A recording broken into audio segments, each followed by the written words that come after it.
અમદાવાદમાં પોલીસનું operation delta hunt ગેરકાયદે બાંગ્લાદેશીઓ વિરુદ્ધ કાર્યવાહી કરવામાં આવી છે। અમદાવાદમાં કુલ 190થી વધુ બાંગ્લાદેશીઓની ધરપકડ કરવામાં આવી। ક્રાઇમ બ્રાન્ચ દ્વારા અલગ અલગ વિસ્તારમાં તપાસ હાથ ધરવામાં આવી। ધરપકડ કરાયેલા લોકોને ડિપોર્ટ કરવામાં આવશે।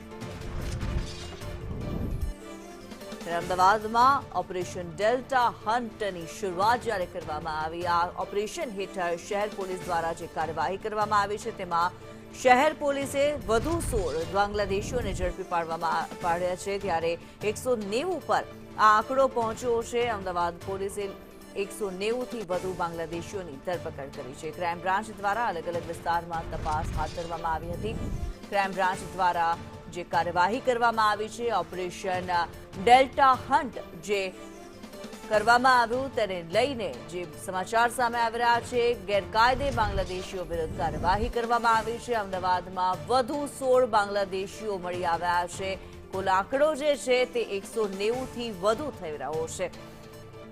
ધરપકડ કરાયેલા લોકોને હવે ડિપોર્ટ કરવામાં આવશે। જે પ્રક્રિયા છે ડિપોર્ટ કરવાની તે શરૂ કરવામાં આવશે। અમદાવાદ પોલીસ દ્વારા જે મહત્વપૂર્ણ એવું ઓપરેશન ડેલ્ટા હન્ટ શરૂ કરવામાં આવ્યું, જે કાર્યવાહી કરવામાં આવી છે ક્રાઇમ બ્રાન્ચ દ્વારા ગેરકાયદે વસવાટ કરતા બાંગ્લાદેશીઓ વિરુદ્ધ આ ઓપરેશન ચલાવવામાં આવ્યું હતું। તેમની શોધખોળ કરવામાં આવી હતી, સર્ચ કરવામાં આવ્યું।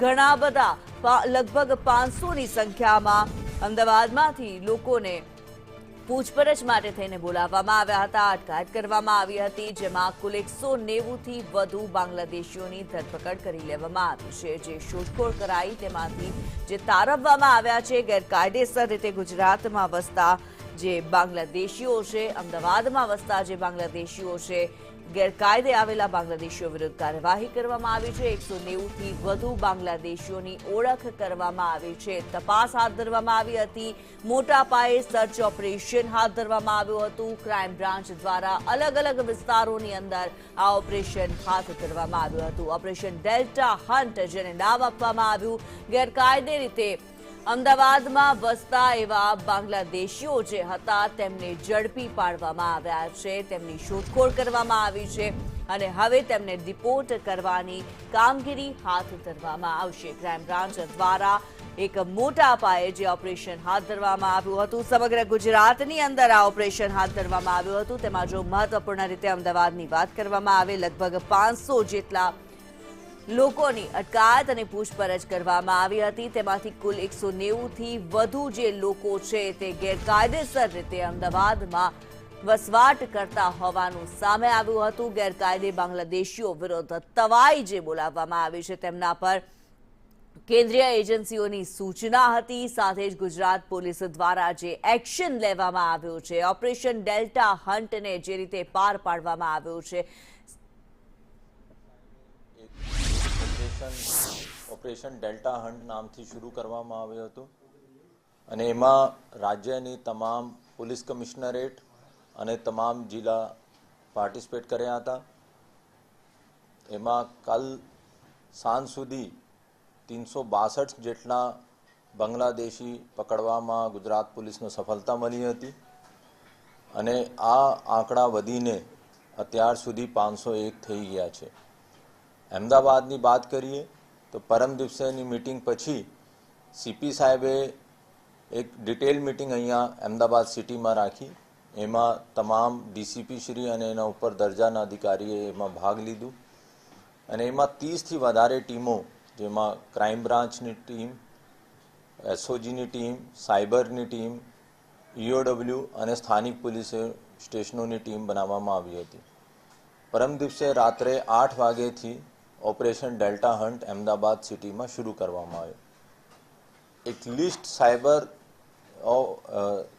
સાયબર એક્સિલન્સ તરફથી અમે પ્રાપ્ત થઈ હતી, જેમાં એક લિસ્ટ મુજબ ઘણા બધા લોકો બાંગ્લાદેશમાં સંપર્કમાં હતા। એમાં ઘણા બધા હિન્દુ પણ હતા, ટ્રેડર્સ પણ હતા, વેપારી હતા અને ઘણા બધા શંકાસ્પદ બાંગ્લાદેશી પણ હતા। એનો બધાનો એનાલાઇઝ કર્યો, હ્યુમન ઇન્ટેલિજન્સથી એનાલાઇઝ કર્યો અને કાલ સવાર સુધી, યાની કે પરમ દિવસે રાત્રે 8 વાગ્યાથી કાલે સવારે 6 વાગ્યા સુધી બધા એરિયા જેવા કે નરોડા હોય, ઓડવ હોય, નારોલ હોય, દાની લીમડા હોય, શાહ આલમ વિસ્તાર છે, પછી પિરાના છે, વટવાજી આઈડીસી છે, જુહાપુરા છે, સરખેજ છે, આ વિસ્તારમાં કોમ્બિંગ કરવામાં આવ્યો અને કુલ 300થી વધારે શકમંદ મહિલાએ, પુરુષ અને બાળકોનો ક્રાઇમ બ્રાન્ચ લઈને આવ્યો. એના પછી આ લોકોનો પૂછપરછ કરી, ડોક્યુમેન્ટ વેરિફિકેશન કર્યા અને મોબાઈલ એનાલિસિસને આધારે કલ સવાર સુધી 166 જેટલા બાંગ્લાદેશી પ્રસ્થાપિત થયા હતા અને જેનો આંકડા વધીને અત્યાર સુધી 191 થઈ ગયા છે. અને એના સિવાય 100 જેટલા જો શકમંદ છે એની પણ અત્યારે ચાલુ છે પૂછપરછ અને ડોક્યુમેન્ટ વેરિફિકેશન. એના સાથે સાથે અમે આ જો સાયબર એક્સિલન્સથી મોટો આંકડો અને એક ડિટેલ લિસ્ટ મળી હતી એના ઉપર પણ અત્યારે કામ કરી રહ્યા છે અને મને ઉમ્મીદ છે આ બધા લિસ્ટનું અમે એક એક કરીને વેરીફાઈ કરશું તો આ આંકડા 200થી વધારે પાર થશે.